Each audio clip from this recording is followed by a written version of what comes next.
Flowering plants, जो कि chapter बहुत ही इम्पोर्टेंट है आप सबके लिए। तो यहाँ पर हम लोग इसको पढ़ेंगे। तो इससे पढ़ने से पहले मैं आपको बता दूँ, इससे भी पहले मोस्ट इम्पॉर्टेंट वीडियो जो रही हैं इस चैप्टर से जो भी क्वेश्चंस बनते हैं वो मैंने करा रखा है। तो अगर आप चाहें तो प्लेलिस्ट में जाके देख सकते हैं, ठीक है। तो चलिए हम इसे पढ़ते हैं, प्लांट किंगडम को, और वीडियो को लाइक कर दिया करिए, ठीक है, और जो है अपने दोस्तों में शेयर भी कर दिया करिए। तो चलिए हम पढ़ते हैं प्लांट किंगडम को। अगर हम समझें कि प्लांट किंगडम को जैसे कि हम लोग पढ़े थे एनिमल किंगडम, तो वहाँ पर भी हमने सारा एनिमल किंगडम का पढ़ाया है, वो भी आप प्लेलिस्ट में जाके देख सकते हैं। यहाँ पर प्लांट किंगडम को दो भागों में बांट देते हैं, एक तो क्रिप्टोगैमी, ठीक है, और दूसरा फेनेरोगैमी, ठीक है। क्रिप्टोगैमी को हम कहते हैं हिंदी में पुष्पोद्भिद, और इसको कहते हैं पुष्पोद्भिद, ठीक है। तो यहाँ पर अगर हम समझें कि हम लोग क्रिप्टोगैमी में क्या क्या पढ़ेंगे, तो वो थैलोफाइटा किस टाइप के आते हैं पादप इसमें, ब्रायोफाइटा, ठीक है, और टेरिडोफाइटा, ठीक है। अब हम जो ब्रायोफाइटा और टेरिडोफाइटा और थैलोफाइटा की बात करी, तो यहाँ पर जो थैलोफाइटा है इसमें ना तो बीज पाया जाता है, ना तो तना पाया जाता है, ना तो जड़ पाई जाती है, ना तो पत्ती पाई जाती है, और ना ही संवहन बंडल जो जाइलम फिलम उसका भी अभाव रहता है, ठीक है। तो इसमें ये सब कुछ भी नहीं पाया जाता है। यहाँ पर आप एग्जाम्पल में ले लेंगे एल्गी, फंगी, ठीक है, लाइकेन, ये एग्जाम्पल इसके हो जाएंगे।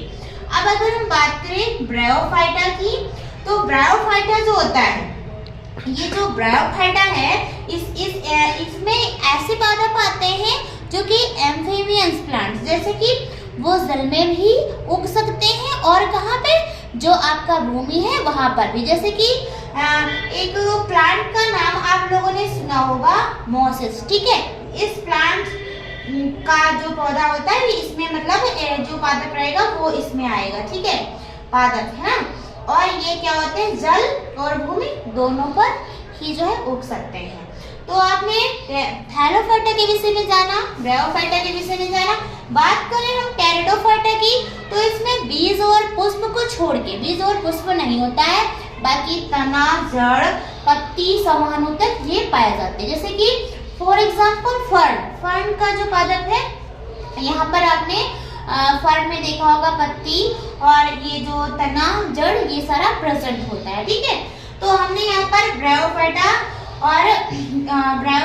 और टेरिडोफाइटा ये समझा कि ऐसे ऐसे जिसमें पादप पाए जाते हैं। अगर हम बात करें फेनेरोगैमी की, यानी कि पुष्पोद्भिद की, तो यहाँ पर एक तो इसे डिवाइड किया गया है दो पार्ट में, जिम्नोस्पर्म और एंजियोस्पर्म। जिम्नोस्पर्म को हम कहेंगे नग्नबीजी, जैसे कि उस पर बीज पर क्या होगा, कवच नहीं होता है।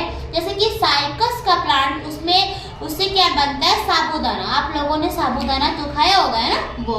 तो जो जिम्नोस्पर्म होते हैं इनका हो गया। अब हम बात कर लेते हैं आवर्तबीजी की। आवर्तबीजी को भी दो पार्ट में डिवाइड किया गया है, दो भागों में, एक तो मोनोकॉट, दूसरा डाइकॉट। मोनोकॉट एक बीजपत्री हो जाएगा और डाइकॉट क्या हो जाएगा, द्विबीजपत्री हो जाएगा, है ना। तो फेनेरोगैमी को जैसा कि आप जानते हैं नग्नबीजी और आवर्तबीजी यानी कि जिम्नोस्पर्म और एंजियोस्पर्म में बांटा गया है ना। तो इसमें नग्नबीजी में जैसे मैंने बताया बीजों पर कवच नहीं होता, जैसे कि साइकस में, ठीक है। और जो आवर्तबीजी होते हैं इन्हें भी दो भागों में बांटते हैं, जैसे कि एक हो गया मोनोकॉट और दूसरा डाइकॉट, ठीक है। तो ये जो मोनोकॉट और डाइकॉट है इसमें होती है बीजपत्र, उसमें होता है। तो जो एक बीजपत्री होते हैं मोनोकॉट, इसमें एक बीजपत्र होता है, और जो द्विबीजपत्री पौधे होते हैं उसमें दो बीजपत्र मतलब द्विबीजपत्र होता है, ठीक है। तो ये भी आपको समझ में आ रहा होगा, जैसे यहाँ पे एक बीज रहेगा और इसमें डाइकॉट्स में यहाँ पे दो बीजपत्र होगा, ठीक है। तो चलिए हम पार्ट 2 में और भी इसको विस्तार से पढ़ेंगे। तो आज के लिए इतना ही, बाय बाय, टेक केयर।